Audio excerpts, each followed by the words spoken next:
नमस्कार मित्रांनो, चालत्या बसमध्येच महिला कंडक्टर आणि प्रवासी महिलेमध्ये झाली तुंबळ हाणामारी। नक्की भांडणाचं कारण काय ते आपण पुढे पाहूयात, पण त्याआधी मित्रांनो, डेली अपडेटसाठी आपल्या वनवा प्रोडक्शन या चॅनलला प्लीज सबस्क्राइब करून घ्या। रायगड जिल्ह्यातील खोपोली नगर परिषदेच्या बसमध्ये महिला कंडक्टर आणि महिला प्रवासी यांच्यामध्ये फ्रीस्टाईल हाणामारी झाल्याचा व्हिडिओ सध्या सोशल मीडियावर खूपच व्हायरल होतोय। या हाणामारीचं कारण होतं ते सुट्ट्या पैशांच्या वरून।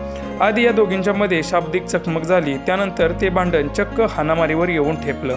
बसमधील प्रवाशांनी भांडण सोडवण्याचा कसोटीने प्रयत्न केला, परंतु भांडण थांबायला तयार होत नव्हतं। दोनही महिला अगदी खूप मोठ्या एकमेकींच्या दुश्मन असल्यासारख्याच भांडत होत्या।